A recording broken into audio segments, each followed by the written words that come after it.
to share a little bit about what 40 Plus is to make sure that you know who we are and how we can help you, okay?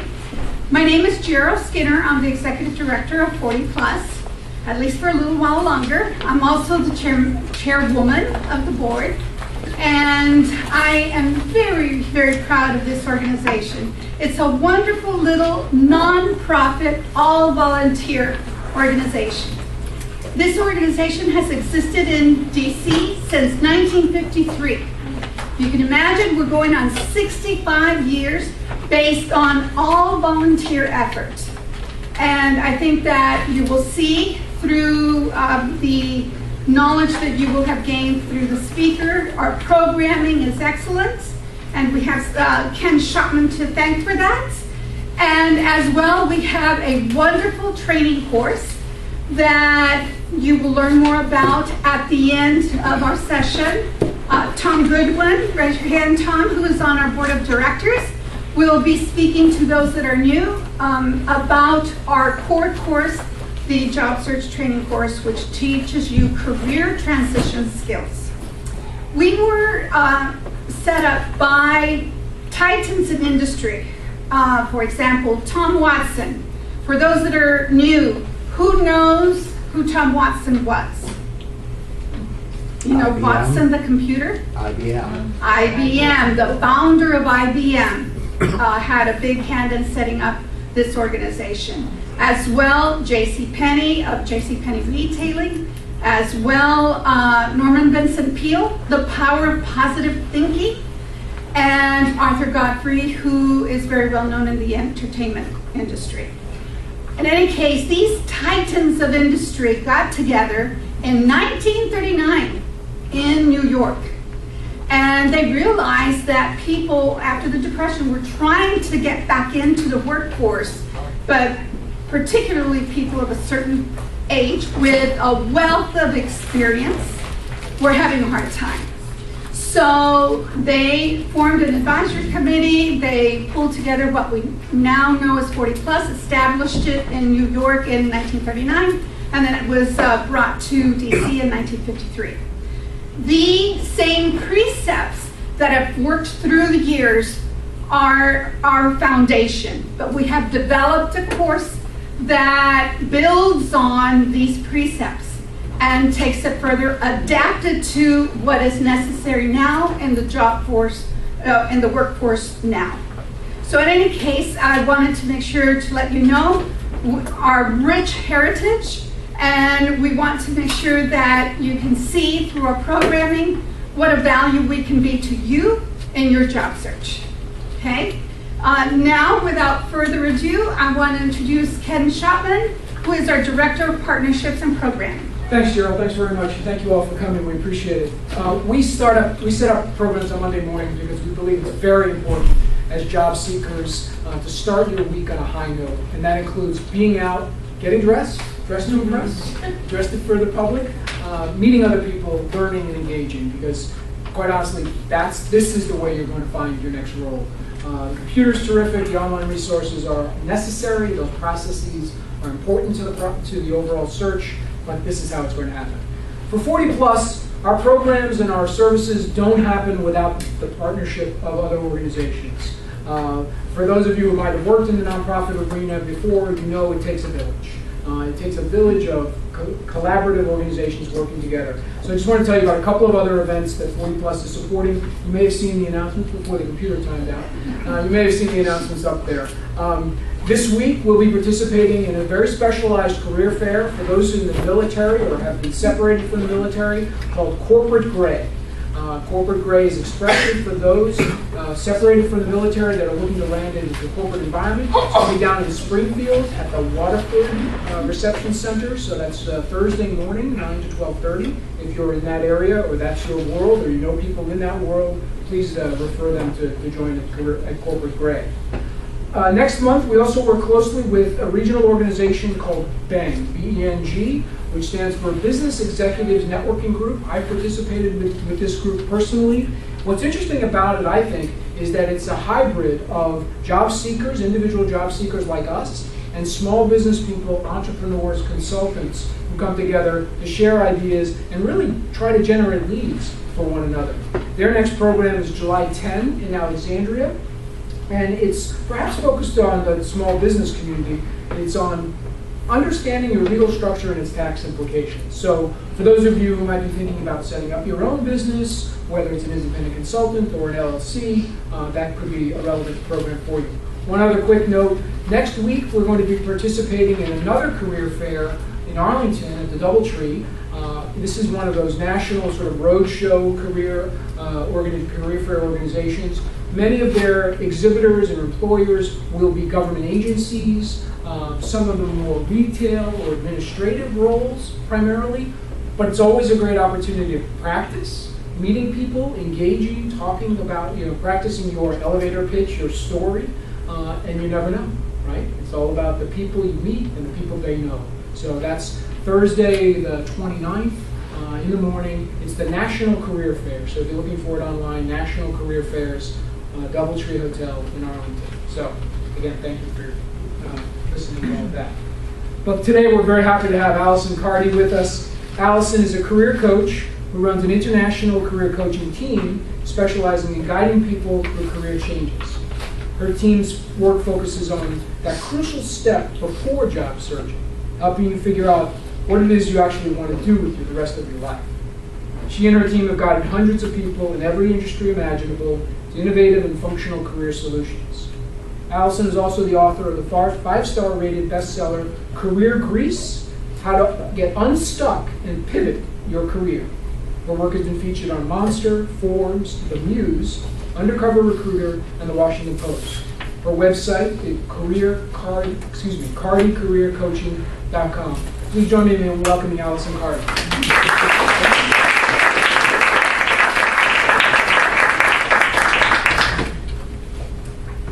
Good morning. How is everyone? Good morning. First of all, we got to give a big round to Ken. He's amazing for setting all this up. And Cheryl, thank you. I loved what he said about this is Monday morning and it's a time to kind of get motivated and ready for the week. And some of the objectives that Ken shared were exactly what I want you guys to get out of today. I hope we have an engaging time together. I hope you get to network and meet one another. I know there's a wealth of experience in this room, and it's really good to draw upon that. I'm going to sneak in some knowledge, so hopefully you'll learn a little bit. But overall, the biggest thing that I'd really love for you guys to take away from my presentation is a little punch of hope and optimism and just feeling like you can take on this week and do what you need to do. As Ken mentioned, my specialty is helping people to figure out what it is they want to be doing next and helping folks to get unstuck. So what we're going to be talking about today is really a lot about clarifying your career direction, because when you're clear, it becomes a lot easier to take those next steps. And I'm going to hammer that home with a lot of different exercises and points. The first thing that I wanted to start off with, though, was just to illustrate the difference between a job that is ill-fitting and a job that fits you really well. I'll share from my own personal experience. Back in the day, I was sitting in a basement as an auditor looking at details that I did not care about because I am not a very detail-oriented person, following rules that I didn't really care about because I don't like arbitrary rules, and just making tick marks on financial statements and feeling so incredibly bored. This is not to say auditing is not a great profession for some, but for me, it was really, really boring. The hardest part of getting through my day was just trying to watch the clock and make sure that it went all the way around so that I could leave, and also trying to stay awake. I would drink tea and go to the bathroom and drink some more tea and go to the bathroom just so I could kind of get through the day. That was a really poor fitting career for me, and it kind of came about in a funny way. I had drifted into it due to some advice. My mom had worked as a teacher for many years, and she made a career change to, you guessed it, accounting. And it was a wonderful fit for her. She loved it. And my parents, when I was going through college and giving me career advice, they said, you don't need to think about this. We already have the answer for you. Just go into accounting and it's going to be a great fit. It did not work out so well. Now contrast that to after a couple of years of me questioning, what am I doing here? What is going to be better? Is there more to life than this? Am I ever going to get this figured out?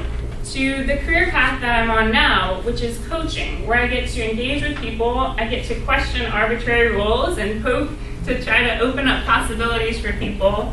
I find it very meaningful, really rewarding, and most of my days, not every day, everybody has good days and bad days, but most of my days I'm really engaged and challenged and interested in the work that I do.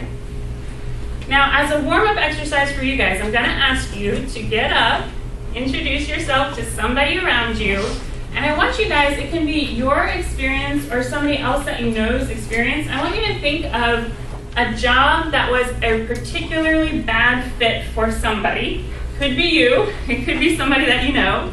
And then I also want you to think about a job that was a particularly good fit for somebody. And it could be because of the content of the job, it could be the lifestyle that it allowed, whatever it may be, okay? So you're gonna pair up, introduce yourself, and try to think of the worst that you've experienced or that you've seen, or the best, all right? In terms of fit for the individual.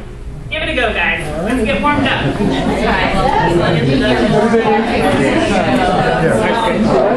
first one, we go first.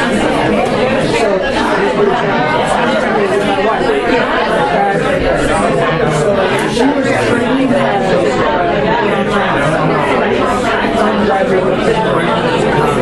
long story short, she got a job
So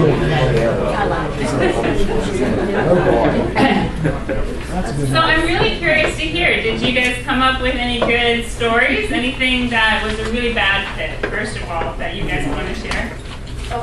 Laura made a very important point that I hadn't thought of, which is that you could find an absolutely perfect fit in terms of the responsibilities and the job tasks, but if you don't have a good fit with your boss possibly or the culture of the company, that means what you are going into it thinking this is a great fit might turn out to be something very different. Excellent point. I love it. Any other? That was my thing, negative thing was I had a job I liked, but having an issue with the boss. Sure.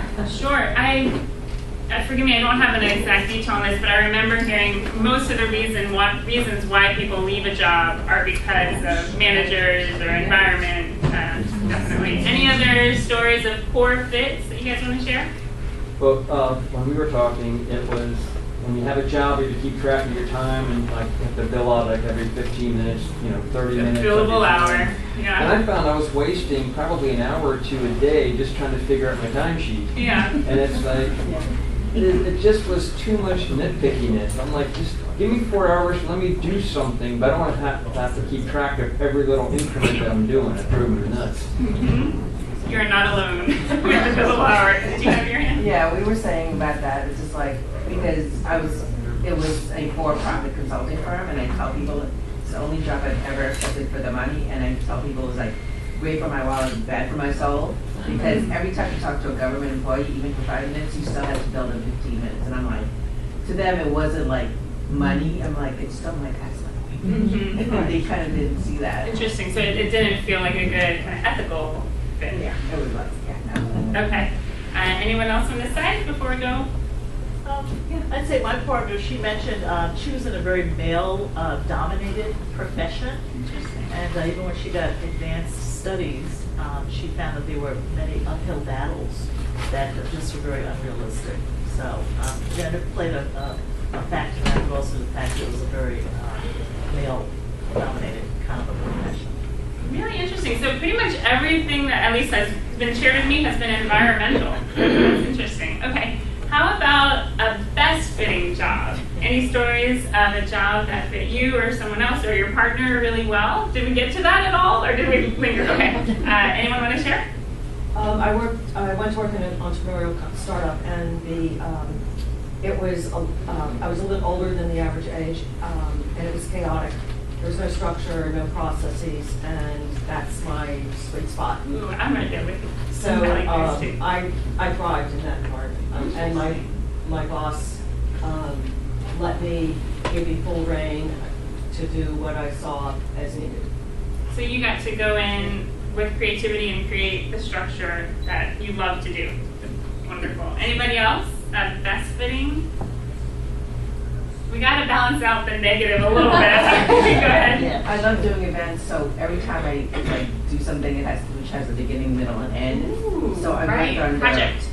So I worked on the presidential inauguration, and they created something for me, and so I was able to corral everybody, and then turn Jersey, and I said, "This is your budget. You're going to stick to it, or else." So. That sounds like a really good fit for you. It was a project and leadership. And it was like, I had a beginning, I had an end, and you tell me what it is, my goal, and You're going to get everyone there. I will do it whether I have to kill or maim people. That's really good to know, yeah. Anybody else? A good fitting one? Yeah. Similar to hers, I was in an entrepreneurial setting. The company go public, and it was great to be part of that team that structured the company and made it sellable. Interesting. So the strategy Yeah. and the setup. Okay, wonderful. Let's do at least one more. Any other good? Yes, in the back. Yes, I partnered here with Joyce, and she spoke about a wonderful project that she did outside of the U.S. It was a large resettlement program where helping individuals get settled in a new environment and a new home, and it was very rewarding for her. Wonderful. That sounds great.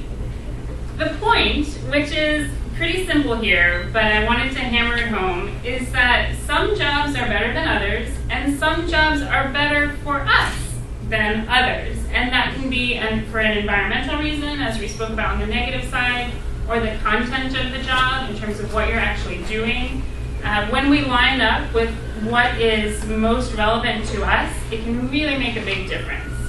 And I'm curious, what do you guys think about what are some of the repercussions of being on a career path or in a job that doesn't fit so well? What happens when every day you're going to work and you don't really like it? Have you guys ever had that experience of seeing a loved one? What happens? You get depressed. You do. You begin to doubt your skills. You know, in fact, you begin to also doubt your awareness and intuition. Why did you not see this? You know, how did you step in this?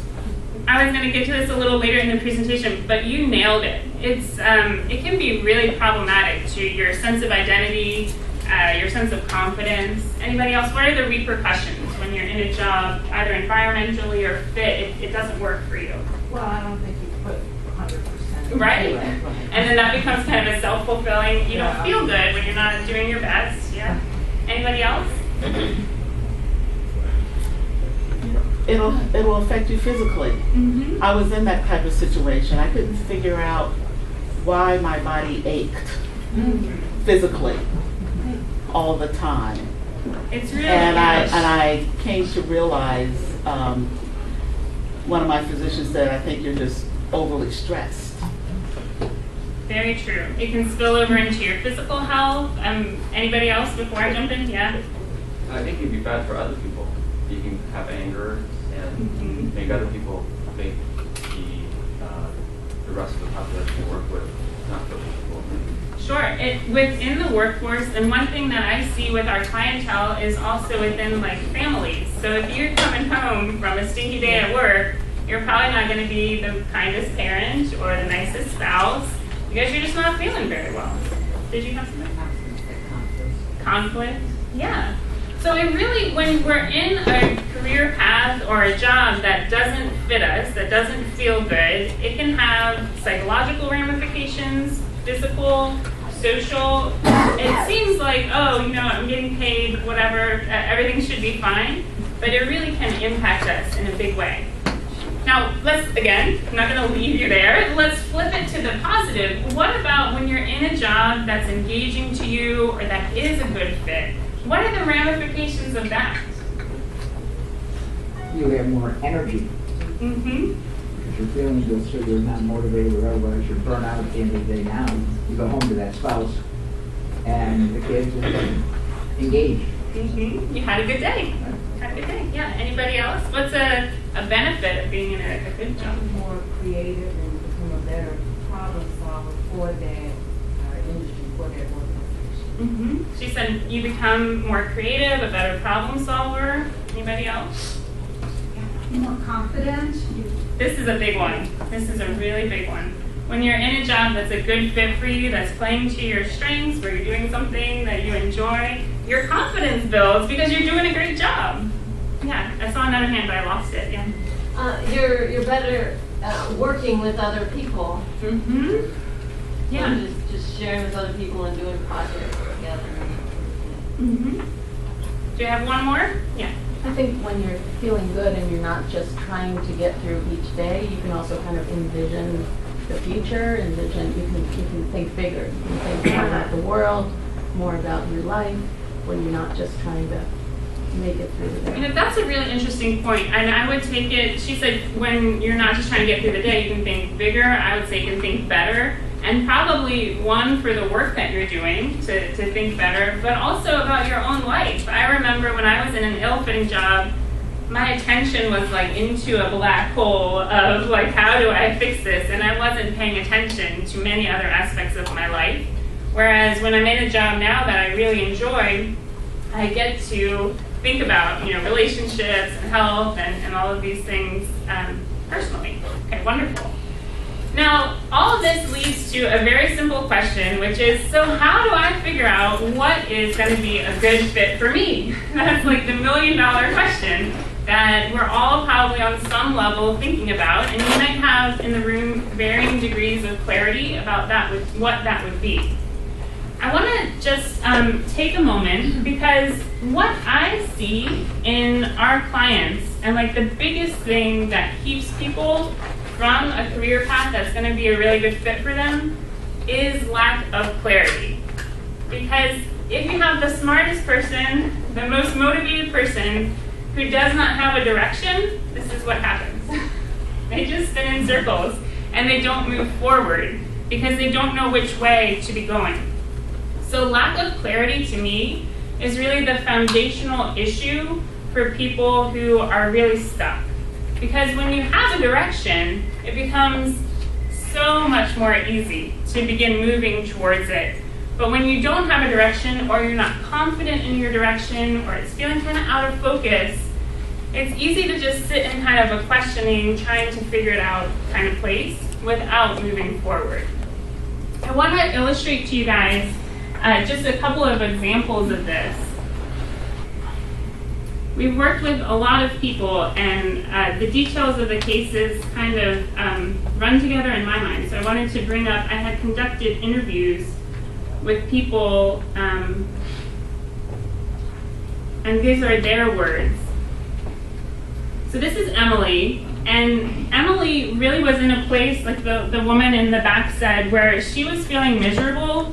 She was really in kind of a depression because her job was so out of alignment with who she was, and she didn't know what to do next. She was trying to get help from different people. In this story, she tells a little vignette of, she reached out to her sister to help her like buy an interview outfit. She didn't have an interview, but she just wanted to get some help and like somebody to support her. And her sister said, oh, go to the store, take a picture of what you get. And then this really crushed Emily. She was like, well, nobody's here to help me. And with this lack of clarity, it really became a kind of swamp for her. She didn't know a way forward. Similarly, I'll just do one other for you guys.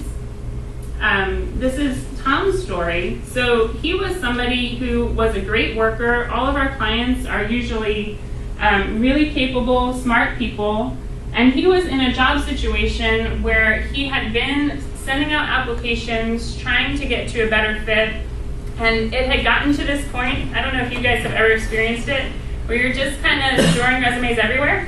And like, you have no sense of it. So you're sending out like a high volume of resumes into many, many different directions, but none of them are focused. And so it feels like I'm putting out effort here and I'm not getting anything. And it's a really natural thing when you're taking effort and it's not working to start to feel a little bit hopeless. And that was really where Tom was at the beginning, because he didn't have a clear direction. I remember there was one little bit I was going to say. In Tom's case, he also had a family, and he would come home and he would try to put effort into the job search. And when it didn't work out, he was like, well, why am I going to I've been away from my family all day. Now I'm going to spend more time away from them and not get anything out of it. And so he got really confused and uncertain and really lost hope that he could do something better with his life. So with this lack of clarity, what I want you guys to think about is a time in your life in the past, so not right now, but some time in your life where you are up against a big decision. It might have been a schooling decision, a job decision, a personal decision, like a move, something. And I want you to think back to like before you had made the decision. So does everybody in here have like some big life event where you made a decision? I'm sure. Betty? Okay. So I want you to think back to before you had made the decision, when you weren't totally clear, and just get back to what did that feel like?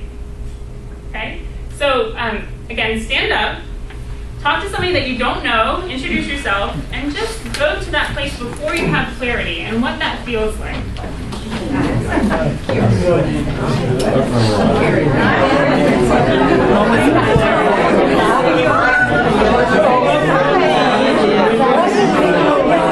How do we pronounce your name?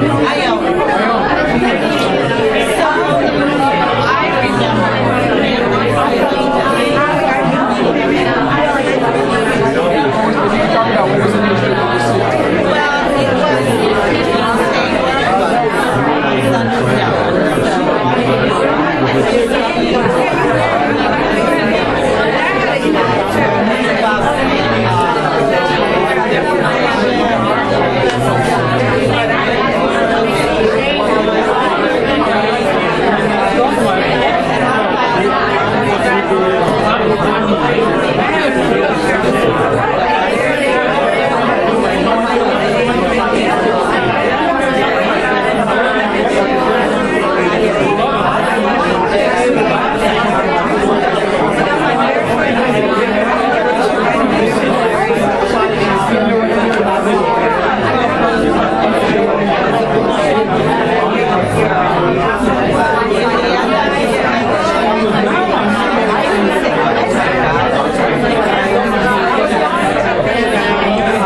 that was kind of a weird question. So were you able to tackle it?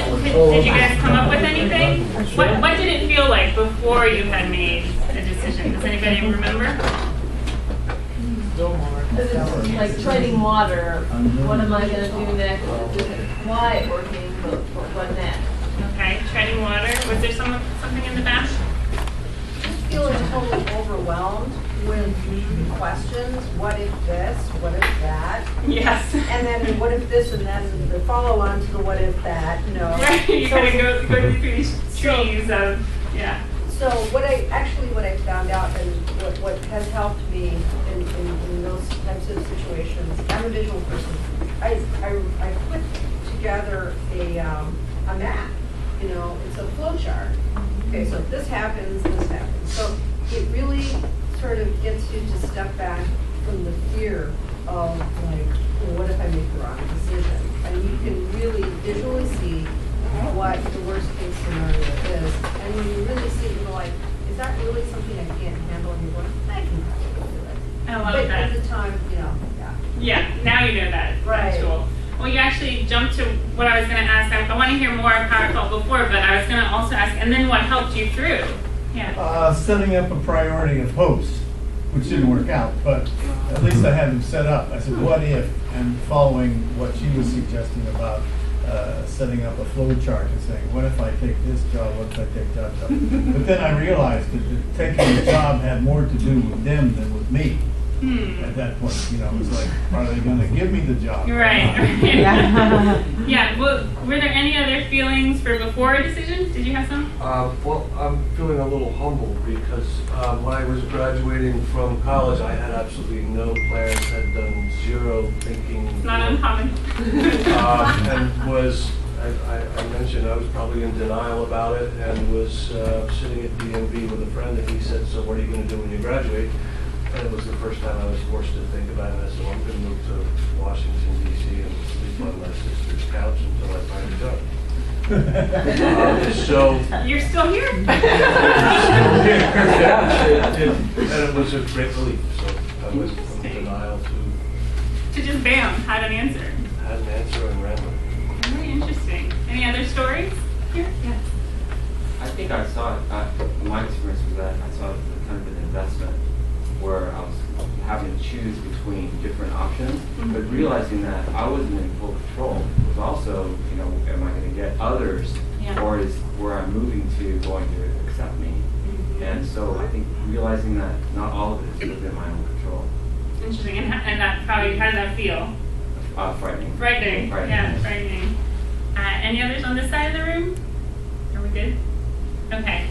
Well, one of the things, to your point and to the woman who I believe spoke first, what I think is interesting is oftentimes in decision points, you know, when we're at an inflection point of, do I do this? Do I go this way or that way? There is an element of fear because we want to make a good decision and we're worried about, well, what's going to happen if I go this way or that? And sometimes I think the idea of saying, like, I don't know what I want, can be a cover story for like a lot of other information of I'm scared or, you know, so I know what somebody else wants me to do, but I'm not sure for myself. What I'd love to do now, and you guys have been super game so far, is a little exercise, and it's going to involve movement, if you're game, and if you're able. But what I want you to think about is now for your current situation of how clear are you about what you want next? And I have a couple of questions to break this down. And what we're going to do is we're going to use the room like this. So why don't we say up here is like the best possible, you know, super, super clear. And in the back is I have no idea what is going on kind of thing. So you can go anywhere. You can go on the sides. You can go in the middle. You can go in the rows. But I just want you to think, how clear are you right now about what you want to be doing next with your career? Okay, so I'm going to have you get up. Oh, and also, I know this is a temporary data point. It doesn't really mean anything. I just want you to think about it, okay? We're going to move to get your blood flowing. So super clear, come up here, not very clear, and anywhere in between. You got to block. Clears up there. Nice and clears up. I am firmly in the middle. I got to go in the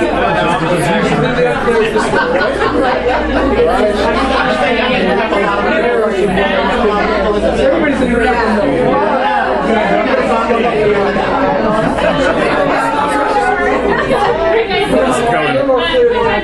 Another question for you. How many of you know what other people want from you very clearly? Or you don't know what other people want from you very clearly? So if you know what family members or friends or spouses or coworkers think that you should be doing, or you're totally not sure what they think about you. Okay, so move again for that.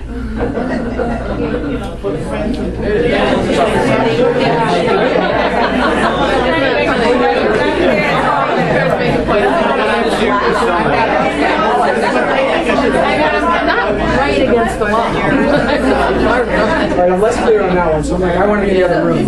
So I'm clear on that. Yeah, there's no door here. All right, that's a good question. And if you understand, they'll probably be like, So you're a little more. All right.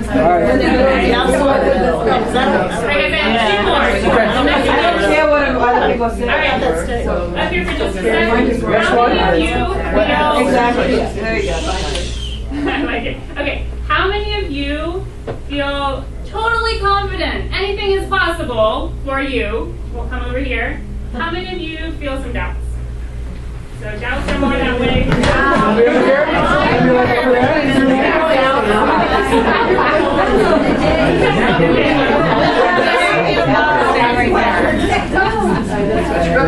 Well, I like all those confident people.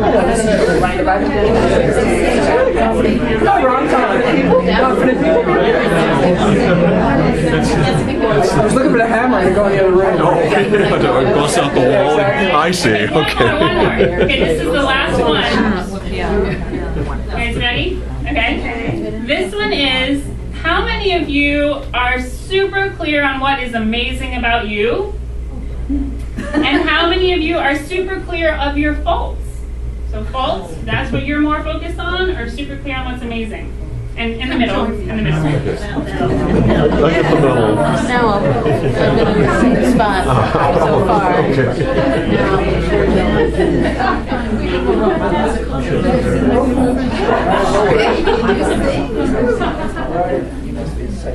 All right. None of this matters. I just wanted to get you guys to think about it for just a moment. So everybody go ahead and go and have your seat.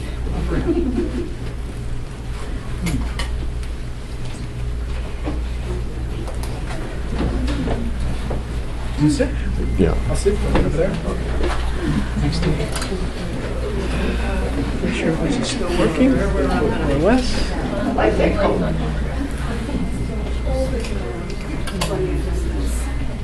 So what I think is really interesting about that, we did a couple of different factors. We did your clarity. We did, in a way, kind of the level of social influence, what other people want from you. We did your kind of belief system of what's possible. And then we did sort of your connection to what's great about you and your confidence. Now, if you think about all those factors, and everybody moved, you know, for all those different things. I wasn't like taking notes, but I saw everybody move. Some of us are clearer on some things and less clear on others. But all of those really impact your clarity.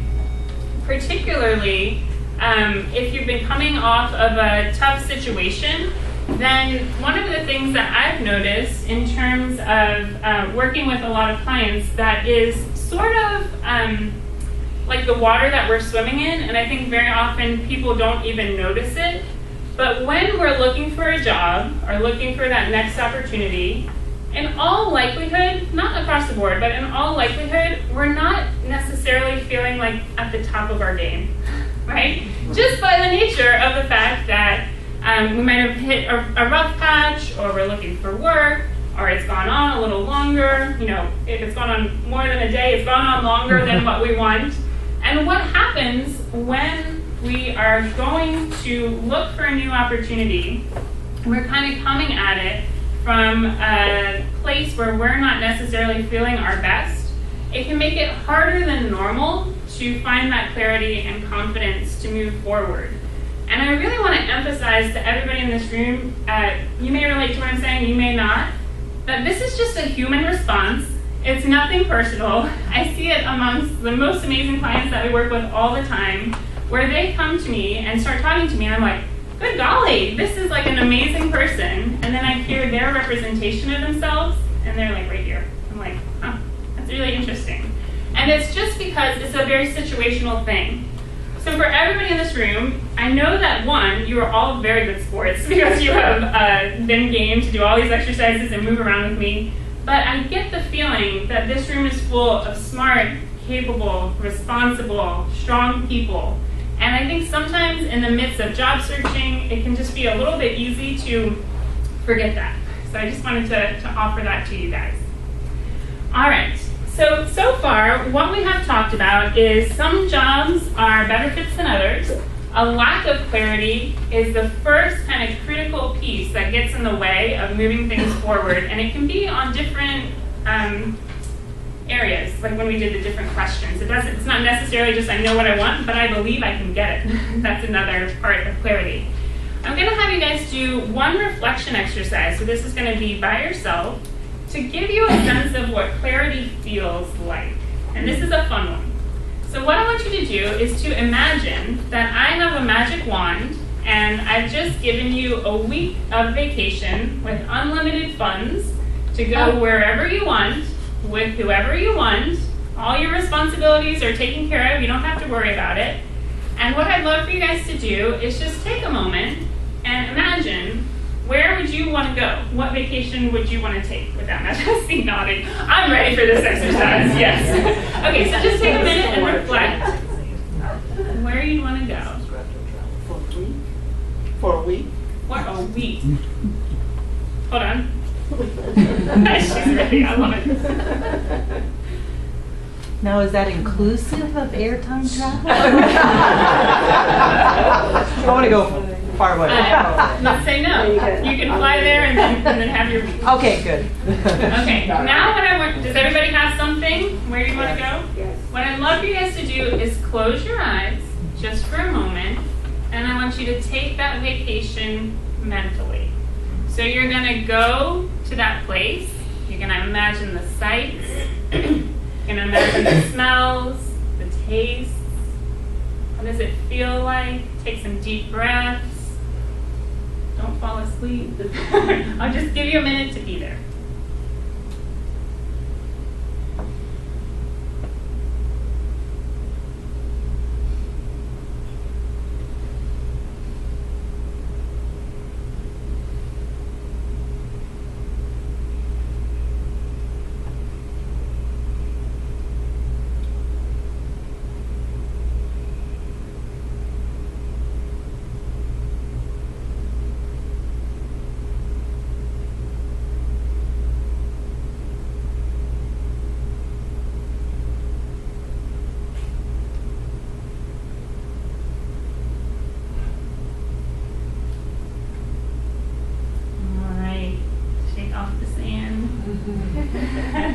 Where did you guys go?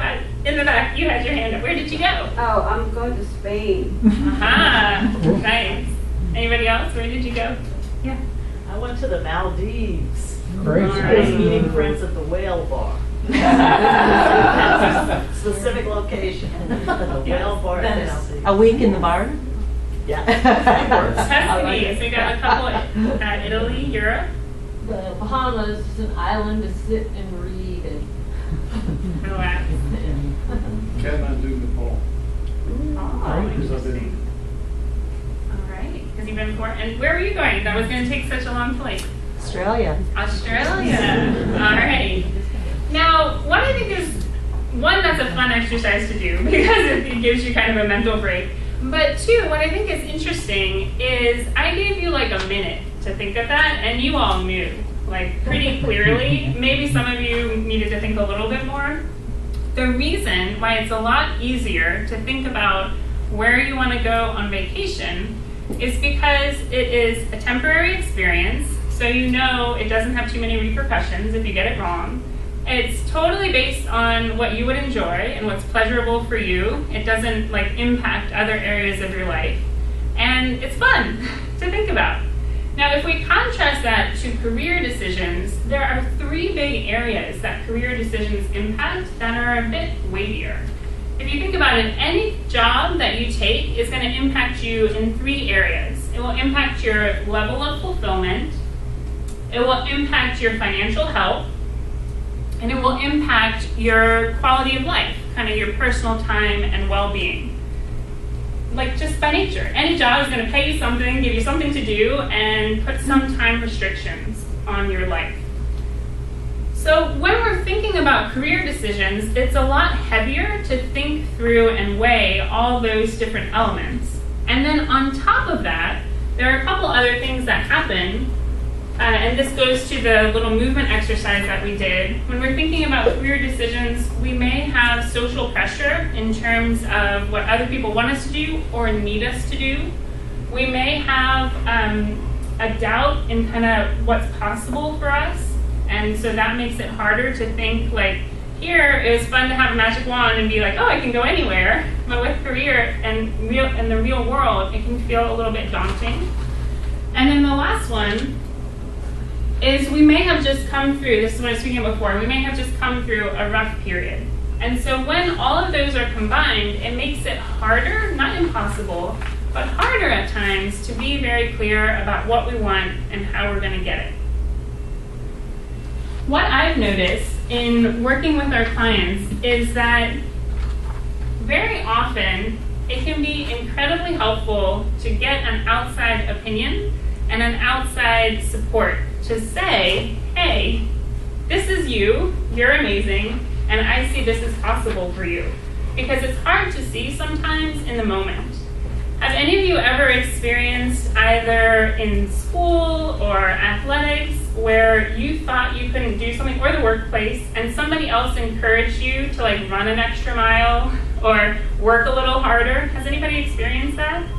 I sure have. And it becomes a lot easier to ask more of yourself and to get more done when there are supports around you who are helping you to ask it. First, personally, when I go to the gym by myself, it's very easy to say, I might do a little bit less today. Like, nobody will know. It's easier to kind of give up on ourselves, on our own careers, because there's not an outside party inherently involved in kind of keeping us on track. So it can be really, really helpful to bring in some extra support. We are almost done, and then we'll get to questions. Basically, my team and I do help with giving people clarity and working through some of the issues that we've talked about today. And some of the results that we find is once people get clarity, they're so much more able to get other things done. You can target your resume when you know what you're looking for. You can network more effectively when you know what you're looking for. You can join the right organizations. You can be persistent. When I mentioned Tom's story earlier, he was having trouble sending out so many different resumes, but when we helped him to narrow in and say, this is the area that you want to be sending resumes in, when he went through a long job search and he didn't get something right away, he was able to still stick with it because he had confidence that this is the right direction for me. So clarity can be really, really important. It also helps in terms of getting the right credentials when you know what you want, and in terms of making a game plan. Naturally, this is what we do, so I believe this is really important, but I find clarity is kind of the bedrock for getting everything else done. All right, so that is pretty much everything I have. Just to know, some jobs are better for us than others. Clarity is really important, and once you get it, everything else becomes easier. We do offer career coaching, so if you go to our website, we have a few spots. I would show you, but it's locked. Sorry. That's okay. Where you can apply to work with us if you're interested. And other than that, I'll take any questions that you guys might have. Question? Yeah. So do you have any sort of first concrete steps, or I mean, do we sit and meditate on this? Which is kind of what I've been doing lately. Yeah. But you know, to make those first steps? Do you have any suggestions in that way? Definitely. So, this is one thing that you can ask for help with, and we can certainly help you in more detail. But just to what you said, there is a place for introspection, and it can be often a good place to start. Yeah. But what I find, you might be nodding already, is people get lost. Yep. You get lost in it, and you just start overthinking. Yeah. And while it's a helpful starting place, it has a weird safety quality where we just like to hang out there, but we're not actually being productive. So I would say start with introspection, get a general idea, just something, and then as soon as possible, we want you to move into the real world and talk to people and get feedback, whether that's from a coach, colleagues, informational interviewing, I'm sure you guys are a big fan of, but to start testing things in the real world and to get out of your head. That's the thing, yeah. Can I say something? My biggest takeaway here is the fact that it's invaluable to have additional support when you're in this crux of, when you're in the middle of a job. And so I think that one of the things that 40 Plus offers here in our Monday morning meetings is the capability of networking with each other. Everybody has something in common here. We're people with a lot of experience, and we're people with a need right now to take that next step. And so you're soul searching, you're applying, you're talking to people. And I think it's invaluable that you can start your week with activity that is conducive to that end goal that you have. So, it's just a plug, I guess, but the biggest takeaway really is it's so much harder if you try to do it alone. If you reach out to other people, and especially other people that have something in common with you, such as lots of experience looking for a job. If you reach out to other people, it's going to be a whole lot easier because they're going to reaffirm areas that perhaps you're not totally sure about. But you can use other people as a sounding board, and you discover it. And that kind of leads into our course. And so if there's no other questions, we can talk about it. Well, before we do that, I just want to echo what Gerald's saying, that you can have different levels. Like, you can just talk with a friend, you can talk with a professional, you can join a course. But really, we're so close to the problem when it's our career, it's easy to have blind spots and to miss things. So, yeah. Could you just say a little something about how, when you're working with people, how you help them find direction and clarity? I think sometimes it's talking to people and just asking them questions and using your knowledge of the arena we're talking about, and sometimes it's interest surveys and strengths questionnaires and things like that. But and I think probably many of us have done all those things, but how does that then translate into, here are some really good options for you that you should consider, see if one of them resonates, that you might not have thought of these things. Like, that's the step that I always find is missing. I take all the surveys. Right. So I'm just wondering how do you help people get to that next place where there are some good possibilities that are percolating if they don't have that already? Yes.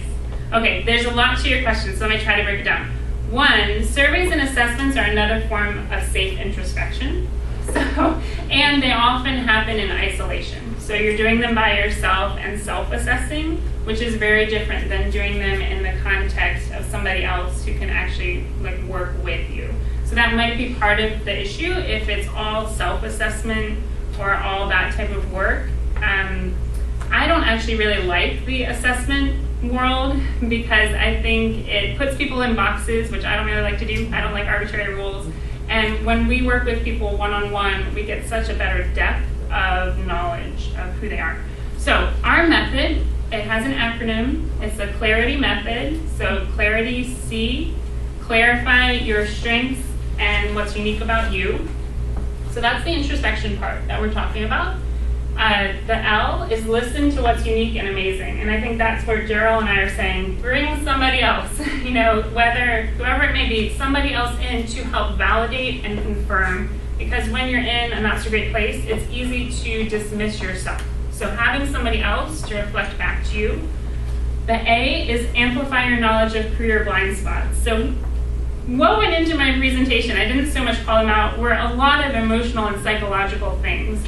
Fear, depression, there's a lot of places where this can bump into, and they can become blind spots where if you don't know how to work through fear, or you don't know that a social influence is really what's driving your confusion, it's going to be really hard. So having somebody to step in and help you to find those blind spots and clear them up is underlying all of the coaching that we do, and while we have a structure that's really individualized to the person.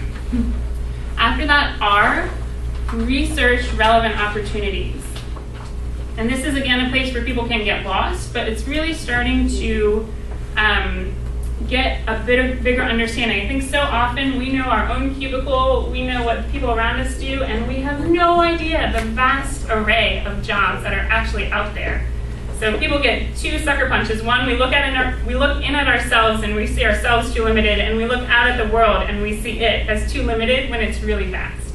So starting to understand some new ideas.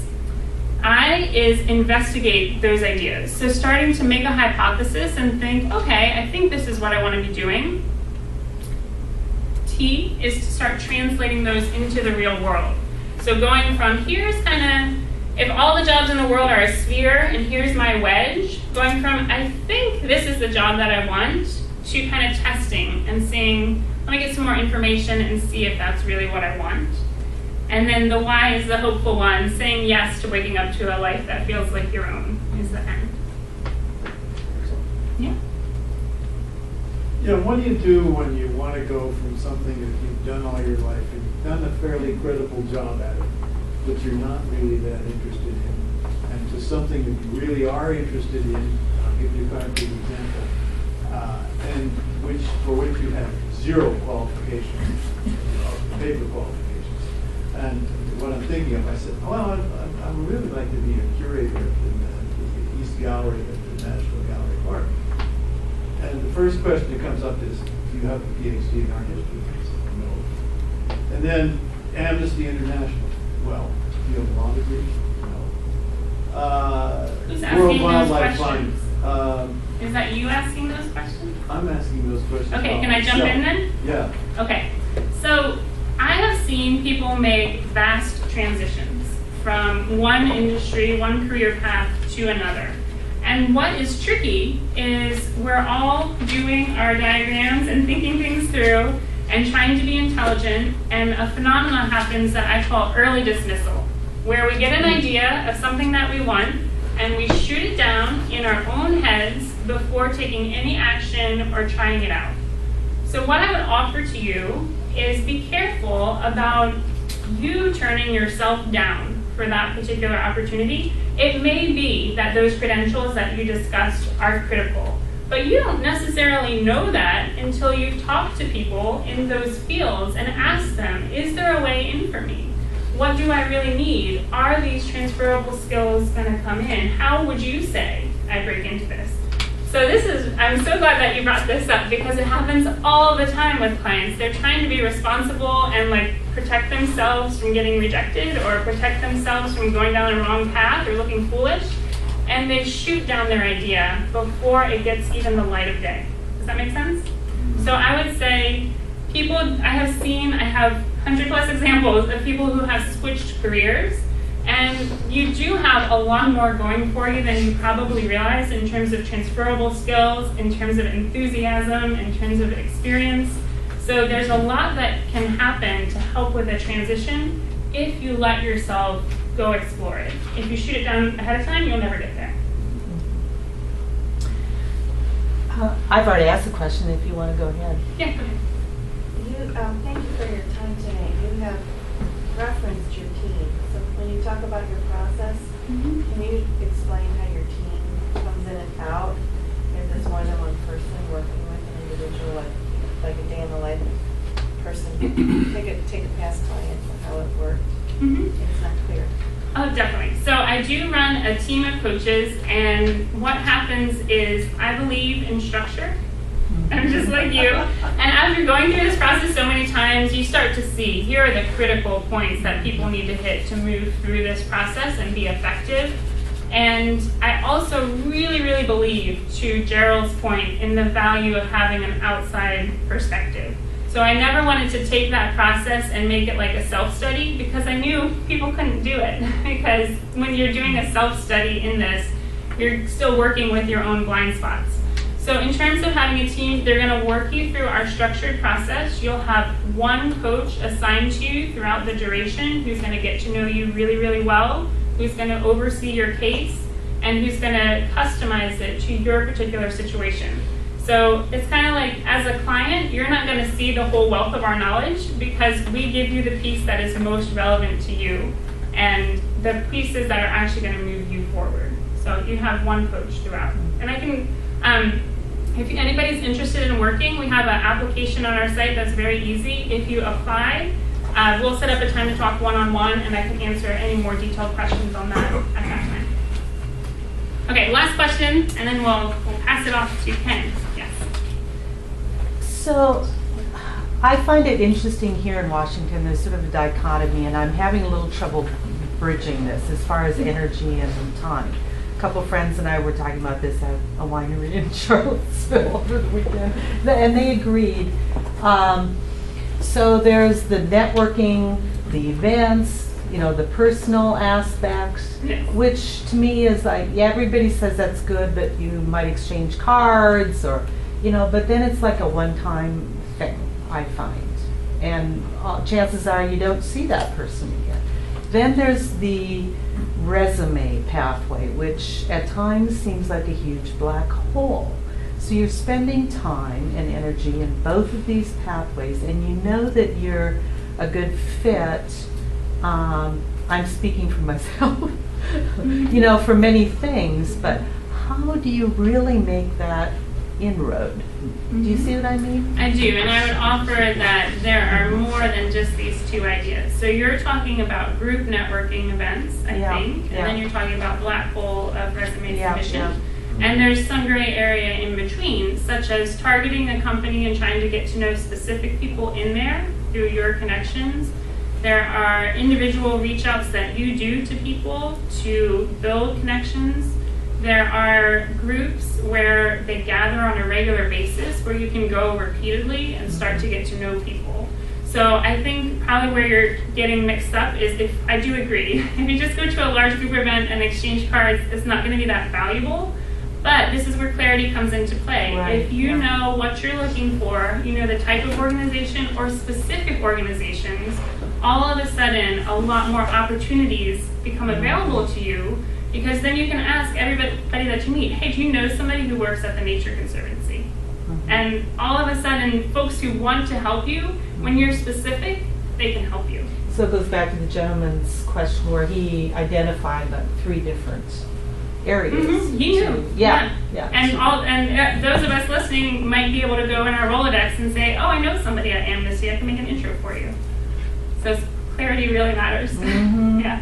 Okay. I will stick around after for any other questions, but I don't want to overstay my welcome, so I'll hand it back to Ken. Thank you, Alison. Thank you very much.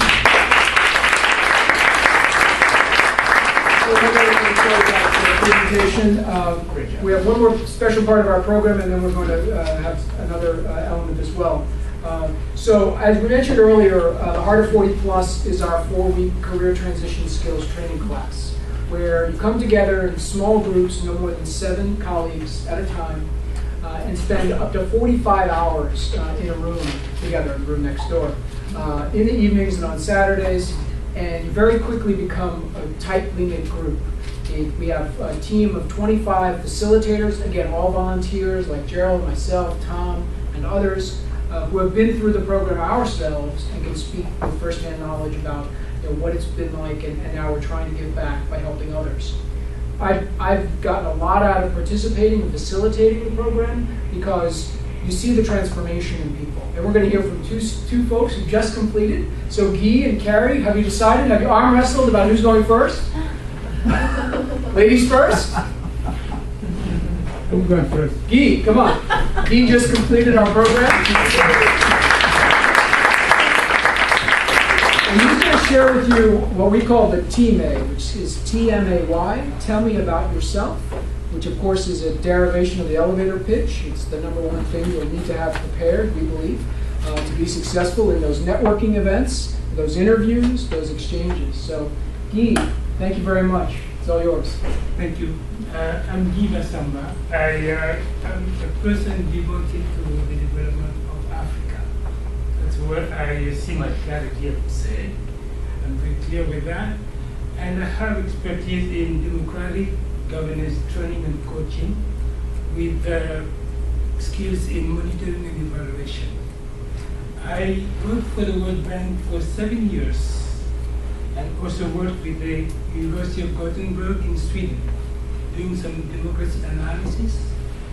With the World Bank, I was a consultant doing some training in governance in Africa, where I trained leaders in governments in Democratic Republic of Congo.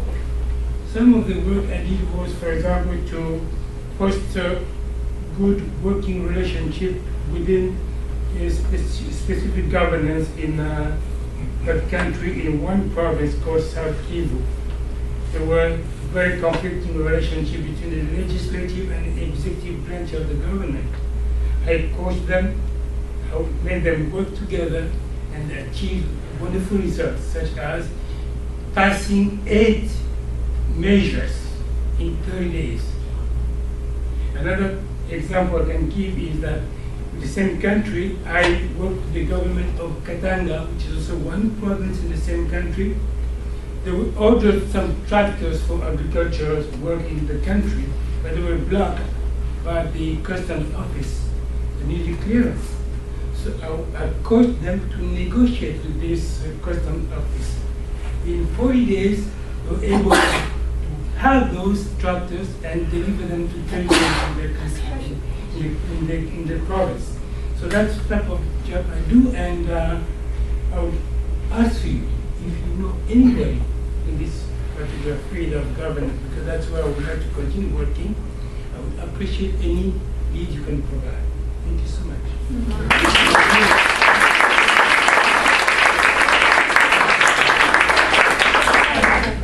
Yeah, Guy, what was your takeaway from the class? Any recommendations or thoughts? Just like our friends here said, I need to send a lot of resumes. Go online, check institutions, send resume, and no results. And one thing I got here is that I was coached on how to write a resume very clearly. What we call putting in there success bites. What you achieved as results in your work you did. Yes, they're just saying that I did that, but what did you achieve really in that? Number, for example, I'll give you some example of 30 days, people that I coached were able to pass 8 legislative resolutions in 30 days. That's a success bite that can be proud of. So that's some type of thing I got. And also the capability of networking. Meeting people, they gave me advice how to network and to kind of run away from my shyness, because I'm very shy.